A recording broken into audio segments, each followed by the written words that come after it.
ಸ್ನೇಹಿತರೆ ನಮಸ್ಕಾರ.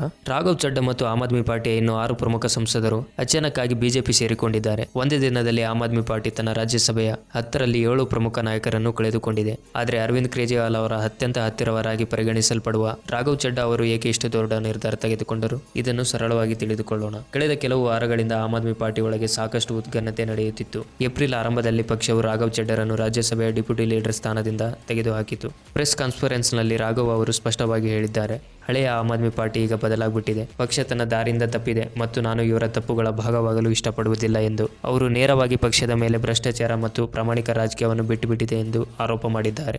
ಇಲ್ಲಿ ಒಂದು ದೊಡ್ಡ ಪ್ರಶ್ನೆ ಬರುತ್ತದೆ. ಪಕ್ಷ ಬದಲಿಸಿದ ನಂತರ ಈ 7 ನಾಯಕರ ಸಂಸದನ ಸ್ಥಾನ ಕಳೆದು ಹೋಗುತ್ತದೆ? ಇಲ್ಲ, ಏಕೆಂದರೆ ಇದಕ್ಕೆ ನಮ್ಮ ಸಂವಿಧಾನದ ಒಂದು ವಿಶೇಷ ನಿಯಮ ಕಾರಣ. ಸರಳವಾಗಿ ಹೇಳುವುದಾದರೆ, ಒಂದು ಪಕ್ಷದ 2/3 ಅಂದರೆ ಸುಮಾರು 66% ಸದಸ್ಯರು ಒಂದೇ ಸಮಯದಲ್ಲಿ ಬೇರೆ ಪಕ್ಷಕ್ಕೆ ಸೇರಿದರೆ ಅವರ ಸ್ಥಾನ ಉಳಿಯುತ್ತದೆ. ಆಮ್ ಆದ್ಮಿ ಪಾರ್ಟಿಯ ಬಳಿ 10 ರಾಜ್ಯಸಭೆ ಸಂಸದರು ಇದ್ದರು. ಅವರಲ್ಲಿ 7 ಮಂದಿ ಹೊರಟಿದ್ದಾರೆ, ಅಂದರೆ 70% ಪಕ್ಷ ಬದಲಿಸಿದ್ದಾರೆ. ಆದ್ದರಿಂದ ಯಾರು ತಮ್ಮ ಸ್ಥಾನ ಕಳೆದುಕೊಳ್ಳುವುದಿಲ್ಲ. ಆದರೆ ಮತ್ತೊಂದು ಕಡೆ ಆಮ್ ಆದ್ಮಿ ಪಾರ್ಟಿ ಇದನ್ನು ಸ್ಪಷ್ಟ ದ್ರೋಹ ಎಂದು ಹೇಳುತ್ತಿದೆ. ಅರವಿಂದ್ ಕೇಜ್ರಿವಾಲ್ ಮತ್ತು ಸಂಜಯ್ ಸಿಂಗ್ ಅವರ ಮಾತು ಏನೆಂದರೆ, ಈ ನಾಯಕರು ಕೇಂದ್ರ ಸರ್ಕಾರದ ಒತ್ತಡ ಮತ್ತು ಭಯದಿಂದ ಈ ನಿರ್ಧಾರ ತೆಗೆದುಕೊಂಡಿದ್ದಾರೆ ಎಂದು. ಈಗ ಆಮ್ ಆದ್ಮಿ ಪಾರ್ಟಿ ರಾಜ್ಯಸಭಾ ಚೇರ್ಮನ್ ಅವರಿಗೆ ಈ ಎಲ್ಲ ನಾಯಕರನ್ನು ಅನರ್ಹಗೊಳಿಸಲು ಮನವಿ ಮಾಡುತ್ತಿದೆ. ಒಮ್ಮೆ ಪಕ್ಷದ ಪ್ರಮುಖ ಮುಖವಾಗಿದ್ದ ನಾಯಕ ಇಂದು ಅದೇ ಪಕ್ಷದ ವಿರುದ್ಧ ನಿಂತಿದ್ದಾನೆ. ಭಾರತೀಯ ರಾಜಕೀಯದಲ್ಲಿ ಯಾರು ಯಾವಾಗ ಯಾರ ಸ್ನೇಹಿತ ಅಥವಾ ಶತ್ರು ಆಗುತ್ತಾರೆ ಎಂಬುದನ್ನು ಹೇಳುವುದು ಕಷ್ಟ. ಇದರ ಬಗ್ಗೆ ನಿಮ್ಮ ಅನಿಸಿಕೆ ಕಮೆಂಟ್ನಲ್ಲಿ ತಿಳಿಸಿ. ವಿಡಿಯೋ ನೋಡಿದ್ದಕ್ಕಾಗಿ ಧನ್ಯವಾದಗಳು.